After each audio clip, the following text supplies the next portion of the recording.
Hey, good morning, guys. This is Dan. Welcome to my channel, Engelgeist. For those of you that are new, welcome. For those of you that are returning, welcome back.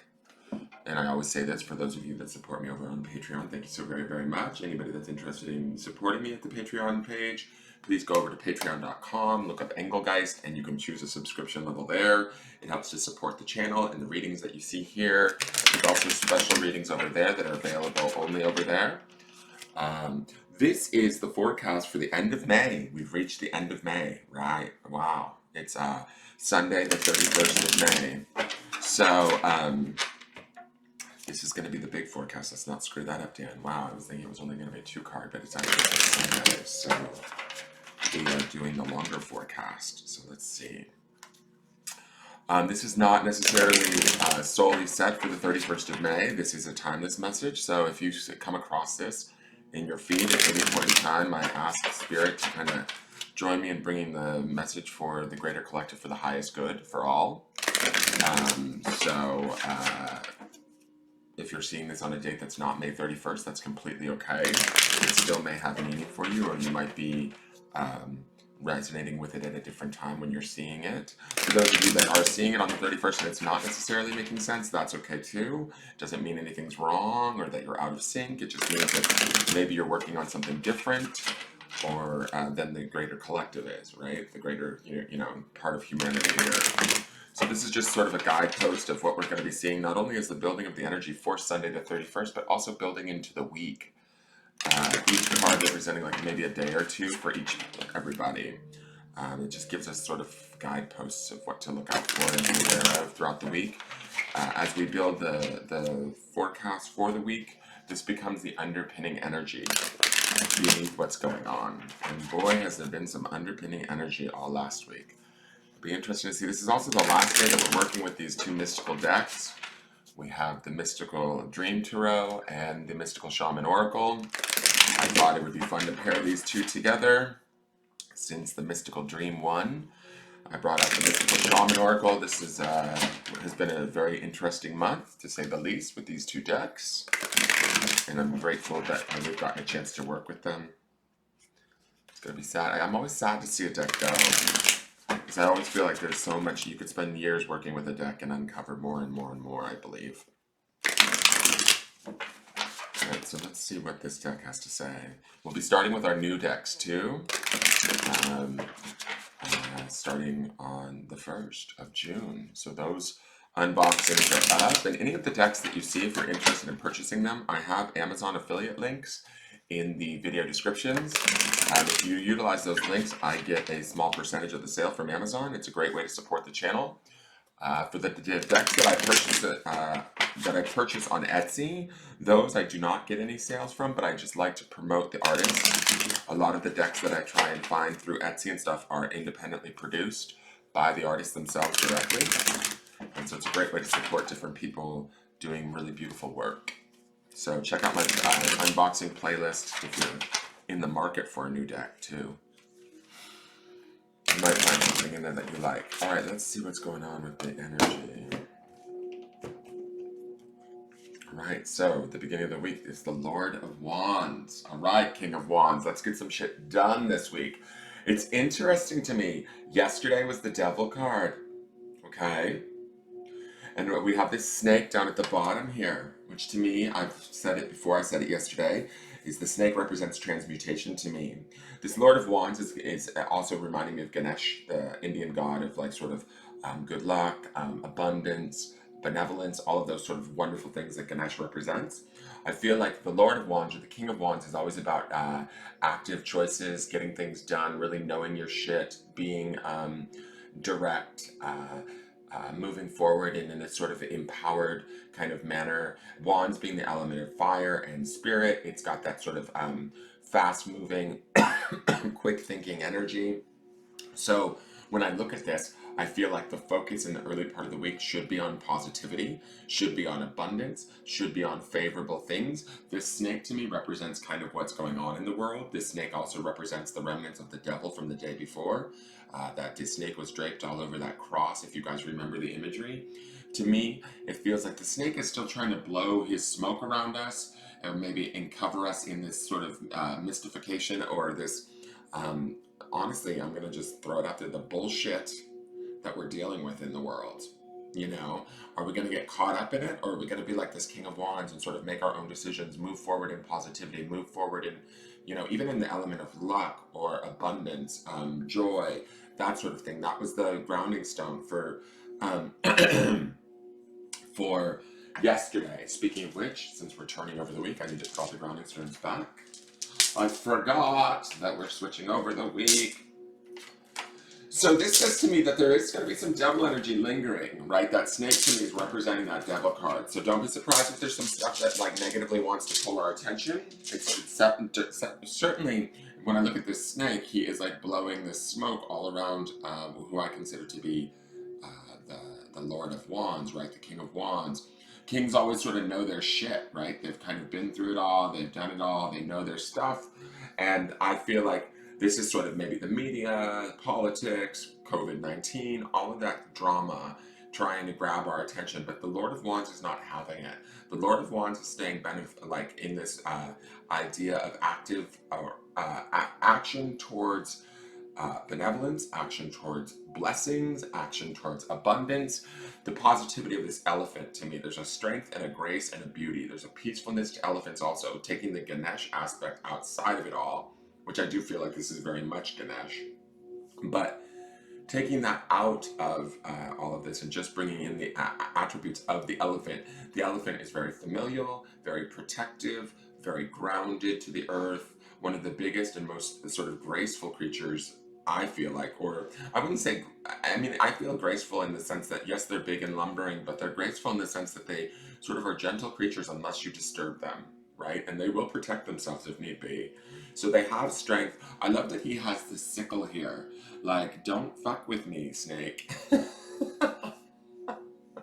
I mean, I don't know if you guys see that, but that's the vibe that I'm getting from this card. I feel like he's centered. He's even, some of us might even be levitating this week. Like, this bitch is like meditating and levitating, keeping his space clean, precise, clear, but also this being a fire sign, our fire card, our wands card says to me that we have to take active, conscious steps in the early part of the week to like strengthen ourselves, shore up where our attention is going, what we're focusing on, and not give the orange motherfucker in the White House, or whatever you want to see this devil as, because this orange snake is making me think of the orange fool in the White House. Any of that drama, all of that craziness that's going on, like it's just a bunch of buffoonery, really, literally buffoonery. And anybody that wants to disagree with me, you certainly can, but I think it's like we're being taken for a ride on a lot of different levels right now. And the sooner people like wake up and figure that out, the better off we're gonna be. So I feel like this stuff, whatever it is that gets our ire up, that gets our attention, that pisses us off, that annoys us, is going to challenge us in the middle of the week, trying to throw like this looks like fire to me around this Ganesh. And to me, this is also a thing of protection in a weird way. Because even though it might be coming from a source that might be challenging us or forcing us to sort of avoid looking at something we don't want to look at, I love that this fire is sort of building this fiery aura around this King of Fire, right? This King of Wands, this Lord of Wands. So to me, in an effort to sort of deter us, throw us off our game, what's actually happening is as we, I don't want to say resist it because we don't want to use resistance energy in any situation, but we want to, you know, as we choose a better, more empowered state of well-being during this challenging time, what ends up happening is these thwarted efforts to try and gather our grab our attention or get us into that negative place actually end up strengthening us, and they become like this fiery energy around him that he almost uses it as a impetus or a catalyst for strengthening himself. Okay, there's a way to take everything that we're dealing with in the world right now and utilize it to our advantage, is what I want to say. That's kind of the feeling that I'm getting from this as the beginning of the week card. Now let's see what the midweek has to say. The midweek is the Seven of Pentacles. Interesting. I love that he has a crow sitting on his shoulder. I think there's some contemplation going on in this card. Sevens usually mean like a choice has to be taken or made. Pentacles is the earth, the element of earth. And so when I look at this card, I feel like this guy is sort of reflecting. I think things will calm down by the midweek. If we're dealing with something that really has our ire up or really challenges us in the beginning of the week, being that snake, it feels like that has sort of cooled down and come away by midweek. That's definitely the vibe that I'm getting in this Seven of Pentacles. When I'm looking at this bird whispering in his ear, I almost feel like we might be communing with spirit, that we may be being our own spirit, or spirit guides around us, connecting to that. That's the sort of crow. The crow flies between two worlds, right? The crow can travel from the other side to us, and it's us sort of connecting with our internal voice, our internal strength, our internal knowledge, and also figuring out where we fit in the world. That's the Pentacles aspect of this. How are things going to look? Sort of, some of you might be worried about finances midweek. There might be challenges to your finances. I don't feel like this is a bad thing. I feel like this is an opportunity for you guys to sort of sort out where you fit in, what you want, how you want it. Also, this moon energy is happening, which I think this week we will be heading into, like, I think one of the first eclipses is on the 5th, right? And we have, I think, two this month coming up in June, one on the 21st and one on the 5th. So there's some moon shit going on too, and that stuff is going to be working us a little bit also.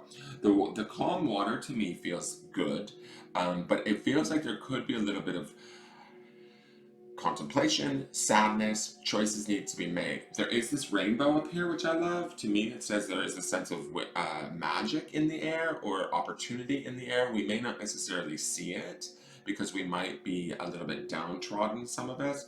Keep that in mind. Keep your eyes open, guys. It might be right behind you is the vibe that I want to say. Like, whatever it is that you're looking for, whatever it is that you need to connect to sort of lift your spirits and make the decision that you need to make in your life to better yourself, to bring about that balance that we would find in the Eight of Pentacles, you need to sort of not get too caught up in your head, okay? That's sort of the Seven of Pentacles energy too. Don't get too worrisome or too freaked out, all right? So I feel like you're going to go into the week feeling rather empowered, challenged, maybe a little bit pissed off, but as you turn that negativity into a positive, you become stronger, then you can relax in the midweek, and that's what brings us to the Seven of Pentacles, where we start to look at things from a more financial or material place, and we start to sort of question, where do we want those things to be? How do we want those things to look? How are we going to get them to look that way in today's world as it exists, right? There is opportunity here. This rainbow speaks to it, to me. I just feel that. And I also feel like we're not alone. This crow, even though some of us might be self-isolating, there's messages through nature, there's messages through spirit, there's things that are going on in our own intuition that we need to like pay attention to and listen to. But don't be listening to it so closely that you forget to see the outside sort of opportunities. That would be the rainbow. Don't forget to see yourself syncing up with the world around you and making your decisions from a place of being in sync versus disassociated. There's a little bit of a disassociation, I feel like, with the Seven of Pentacles. All right, the end of the week energy is the Eight of Wands. Interesting. This is really interesting imagery for the Eight of Wands. Only because the Eight of Wands, to me, is about, I mean, from a very basic place, like sort of finding spiritual balance. When I look at this, I feel like we feel a little bit confined. We feel a little bit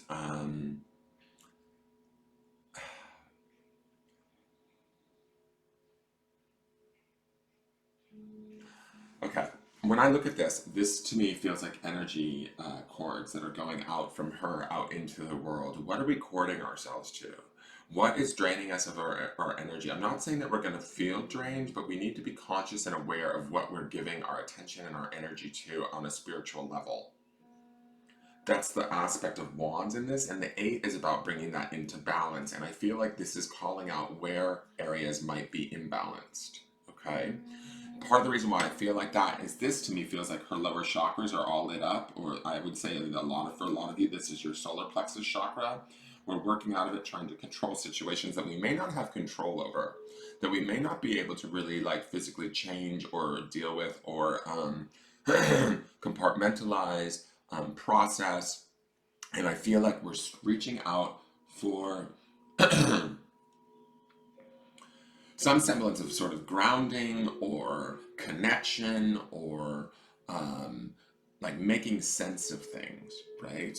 So something may happen in this week that might shake some of us. I'm not going to say this is for all of you, but I'm going to say that some of this might shake some of you. This coffin here to me feels a little bit, you know, that could be the death that just happened with that gentleman in the policeman that had his knee on his neck.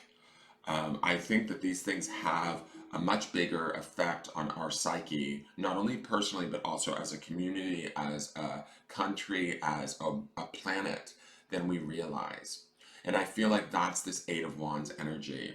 It's sort of trying to bring that all into balance and harmony yet again, but there's so much going on in the world. There's so much craziness, this ring of fire down here.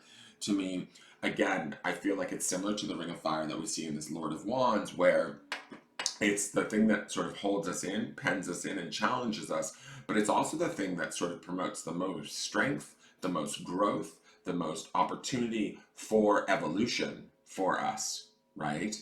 And so we need to keep that in mind moving forward. If we're feeling spread thin by the end of the week, that's probably okay. We're going to see how these cards build throughout the week, right? And what we build upon these energies. But this Eight of Wands to me feels like some of us might feel a little bit scattered, a little bit, and that's just the imagery is making me feel that. So I'm going to go with that because I feel like her and him coupled together feel like at a level of spirit and at a level of like our immediate environment or the world around us, we're not feeling connected. And I don't think that that's a bad thing. And I'm going to repeat that one more time. I don't think that that's a bad thing. The disconnection that we're experiencing in these two cards, first through the material and then through the spiritual, I feel like is challenging us to sort of look at things as they are and start to make new assessments, new changes, and bring about new opportunities to ourselves, where we operate, how we operate in the world.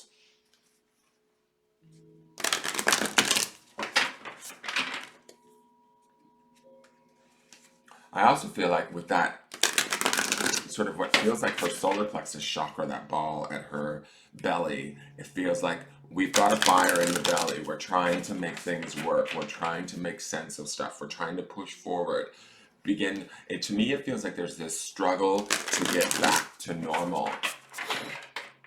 And I don't necessarily know that normal exists anymore. That might be that coffin at her feet, guys, is the death of the new normal, or the death of what is the normal right now. We might have to let that go moving forward. It's like, this feels to me like she's trying to reach out and connect to something that feels familiar, and that's not necessarily there for her anymore. That doesn't mean to me that this is all negative, though. That rainbow in the Seven of Pentacles and the crystals around her say to me that there is sort of healing. There is like Mother Earth will care for us. She will take care of us. We need to connect and ground into her and stay in the present moment as much as possible. We need to stay very conscious about what we give our attention to and where and how. How much of it do we give? You know, what are we posting? Are we posting, you know, angry, pissed off at the government, fired up, insulted energy? Are we putting that out into the world via social media? Are we affecting our friends in that way? Or are we going inward and like looking at the world and what's going on in the world and asking ourselves, are we okay with this? Because I feel like that's some of this Seven of Pentacles energy. And I think that some of us are, a lot of us are not okay with what's going on. And a lot of us might feel distraught or unable to sort of make change or affect change right now. And that's sort of the scatteredness that I kind of feel like is in this Eight of Wands. But I don't feel like it stays scattered. Eights always bring about balance. So whatever challenges we're facing or whatever we're trying to connect to, I think is this opportunity to let the old die. That's that gentleman in the coffin or the mummy. Let the old ways die and sort of allow this ring of fire that we might feel like we're in to kind of transform us, show us what we're made of. The Holy Mountain. Oh shit. Speaking of ring of fire, look at that sun, like that ball of sun.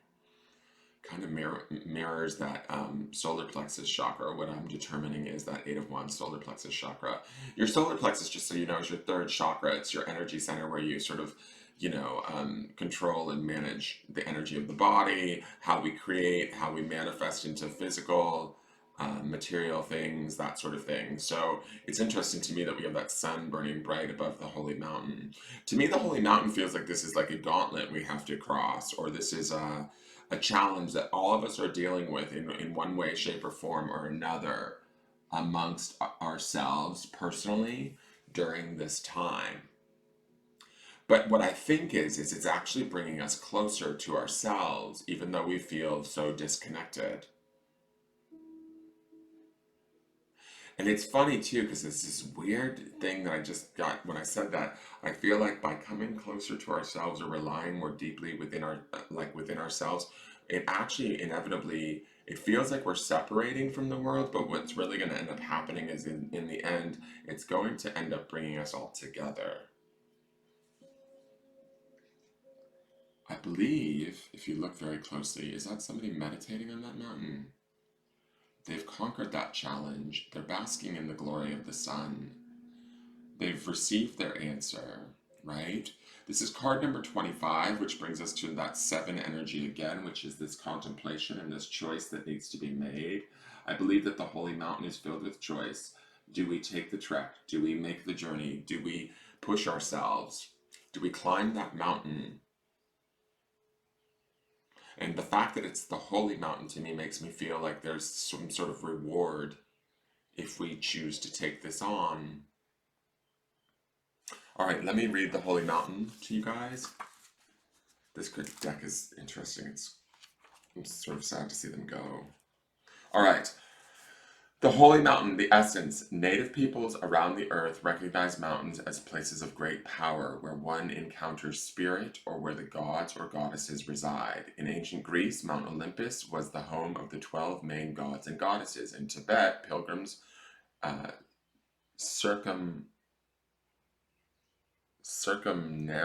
can't even read this word, circumambulate Mount Kalish to bring prosperity. In Peru, pilgrims climbed the ice-capped Mount Osangate. I'm sorry, I don't have my glasses on, guys.